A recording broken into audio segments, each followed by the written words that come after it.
Graça e paz, bereanos, estamos de volta para mais um vídeo e hoje eu vou responder a dúvida de uma irmã que perguntou aqui no canal quem são os 144 mil selados em Apocalipse capítulo 7 e que também aparece posteriormente no capítulo 14 do mesmo livro de Apocalipse.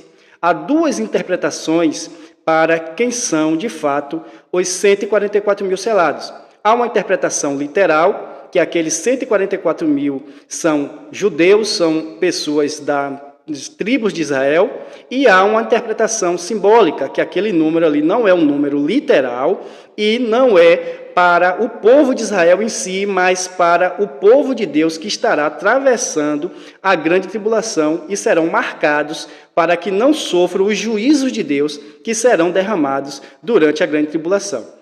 Mas o que será que de fato a Bíblia fala? Mas antes de falarmos sobre isso, eu quero pedir a você que ainda não é inscrito aqui no canal, que inscreva-se no canal, ative o sino das notificações, porque 2 vezes por semana nós estamos trazendo conteúdos como este aqui no canal. E se você gosta de assuntos como este, então você será muito beneficiado aqui de maneira gratuita. A única coisa que eu te peço é que você inscreva-se no canal, ative o sino das notificações, deixe o seu like e você não precisa pagar nada por isso. Dado o recado, vamos para o vídeo de hoje. Então, como eu falei para vocês, há duas interpretações sobre quem são os 144 mil selados de Apocalipse capítulo 7. E dentro dessas duas posições, há os desdobramentos, porque a visão simbólica é mais para os irmãos que são pós-tribulacionistas, ou seja, aqueles que creem que a igreja passará pela grande tribulação e que será selada para passar a grande tribulação e estar viva de pé para quando Cristo voltar depois da grande tribulação. Aqueles que entendem que os 144 mil judeus são literais do povo de Israel, são 144 mil pessoas dentro das tribos de Israel, tem uma visão mais pré-tribulacionista, ou seja, que ali não aplica-se para a igreja, mas ali é literalmente do povo de Israel.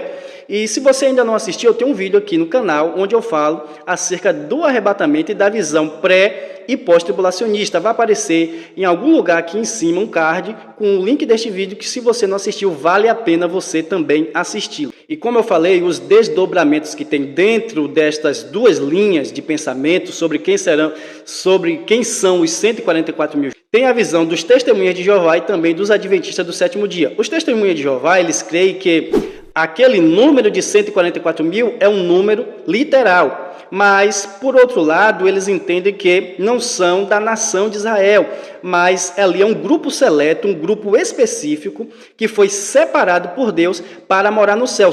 Somente estes 144 mil selados morarão no céu e os demais terão que se contentar com o paraíso aqui na terra. Já os adventistas do sétimo dia, eles entendem que aquele número ali ele é simbólico e ele representa todo o povo de Deus que estará fiel a Deus durante o período da perseguição e por isso eles terão nas suas testas o selo de Deus. E na visão deles, o selo de Deus ali é o sábado, pois o sábado foi dado como selo entre Deus e o povo de Israel, como está escrito em algumas passagens do Antigo Testamento. Só que esta teoria ela não tem base bíblica, porque lá em Apocalipse 14, verso 1, a Bíblia diz que o selo de Deus naqueles 144 mil não é o sábado, mas o nome do Cordeiro e também o nome de seu Pai. A visão também dos testemunhos de Jeová não tem base, porque o próprio contexto do capítulo 7, a partir do verso 9, fala de uma multidão inumerável que ninguém podia contar, estando lá no céu diante do trono de Deus. Então não são apenas 144 mil que irão morar no céu. Mas agora voltando para as duas posições sobre os 144 mil judeus sendo a igreja de Deus ou sendo literalmente 144 mil judeus da nação de Israel, dentre as tribos de Israel, sobre qual aqui mais tem base bíblica. Primeiro a gente tem que analisar o contexto. Vamos ler o verso 3, o que diz o texto? Dizendo, não danifiqueis a terra, nem o mar, nem as árvores, até que hajamos assinalado na testa os servos do nosso Deus. E ouvi o número dos assinalados, e eram 144 mil assinalados de todas as tribos dos filhos de Israel. Da tribo de Judá havia 12 mil assinalados, da tribo de Ruben, 12 mil, da tribo de Gade, 12 mil, da tribo de Asé, 12 mil, da tribo de Naphtali, 12.000, da tribo de Manassés, 12.000, da tribo de Simeão, 12.000, da tribo de Levi, 12.000, da tribo de Issacar, 12.000, da tribo de Zebulon, 12.000, da tribo de José, 12.000, da tribo de Benjamim, 12.000. Então, quando nós analisamos o texto e o seu contexto, nós percebemos que no verso 1 fala de 4 anjos que estavam nos 4 cantos da terra, preparados para lançar o juízo de Deus na terra. Só que João diz que viu outro anjo, clamando para aqueles 4 anjos, para eles não lançarem o juízo de Deus ainda na terra, até que eles houvessem assinalados na testa os servos de Deus. Então, enquanto os servos de Deus não fossem assinalados, não poderiam ainda os anjos mandarem o juízo de Deus para a terra. E é muito importante entender que aqui João não diz que viu 144.000, mas ele ouviu de quem? Daquele anjo que estava clamando para os outros 4, para não lançarem juízo ainda, que aquele número dos assinalados era de 144.000. Em contraposição, no verso 9, João diz que viu uma multidão, ele não ouviu, ele viu uma multidão que ninguém podia contar, de todas as tribos, línguas, raças e nações. Aqueles que entendem que não é um número literal, eles associam que a grande multidão do verso 9 a seguir refere-se que ali não eram apenas 144.000, mas era uma grande multidão, e que João usa uma expressão simbólica para 144.000, das tribos de Israel também de maneira simbólica, porque, segundo eles, no Novo Testamento não há distinção entre Israel e igreja, é todo um povo só. Mas quando nós analisamos os textos que são usados, aqueles textos ali devem ser entendidos que, dentro da igreja, não há diferença entre judeu e gentio. A igreja de Deus ela é formada por judeus e formada por gentios, ou seja, por pessoas de todas as outras nações, incluindo o povo de Israel que crê em Cristo nos dias de hoje. Então, dentro da igreja não há esta distinção, mas você pode observar alguns textos, Paulo fazendo separação entre as nações, entre Israel e entre a igreja. O texto que é bastante usado para defender essa não distinção entre igreja e Israel é Gálatas capítulo 3, um deles é Gálatas capítulo 3, verso 28, acompanha o texto. Nisto não há judeu nem grego, não há servo nem livre, não há macho nem fêmea, porque todos vós sois um em Cristo Jesus. Então, segundo eles, esse texto aqui, ele está afirmando que não há mais esta distinção entre o povo de Israel e a igreja, mas existem textos também que dão base para isso. Por exemplo, 1 Coríntios capítulo 10, versículo de número 32, acompanhe o texto. Portai-vos de modo que não deis escândalo nem aos judeus, nem aos gregos, nem à igreja de Deus. Portanto, você percebe Paulo fazendo aqui uma clara distinção entre judeus, entre gregos ou gentios e a igreja de Deus. Mas dentro da igreja de Deus, o que Paulo fala nos outros textos é que nós estamos ligados pelo mesmo Espírito. Judeus e gregos convertidos a Cristo formam um só corpo, ou seja, o corpo de Cristo, a igreja de Cristo. Dentro da igreja não há esta distinção, mas fora da igreja há os gentios e há também o povo de Israel que não faz parte da igreja. Portanto, este argumento que Israel e a igreja não têm distinção, não tem base bíblica. Outra questão que é importante a gente falar aqui é que se eu entendo que os 144.000 das tribos de Israel não é literal, é simbólico, isso também vai dar margem para eu interpretar que a grande multidão, que ninguém podia contar, de todas as tribos, raças, línguas e nações do verso 9, também não é literal. Eu posso também interpretar que João estava citando uma grande multidão de todas as tribos, línguas, raças e nações para se referir aos mesmos 144.000 judeus dos versos anteriores que estão espalhados por todas as nações e Deus irá assinalar cada um deles, independente das nações, da localidade que eles estiverem.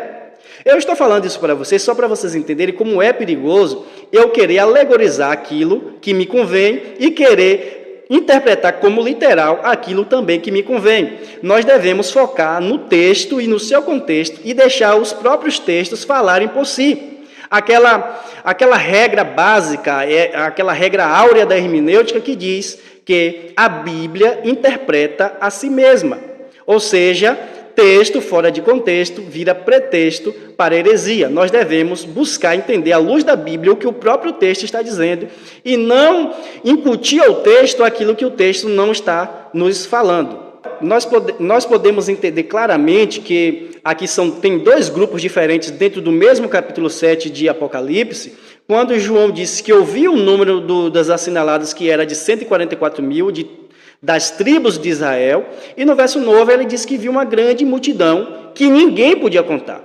Então observe que ele disse que aqui ninguém podia contar aquela grande multidão, mas os assinalados tinham um número específico que era 144 mil. Claramente aqui nós vemos que são dois grupos distintos dentro do mesmo capítulo 7.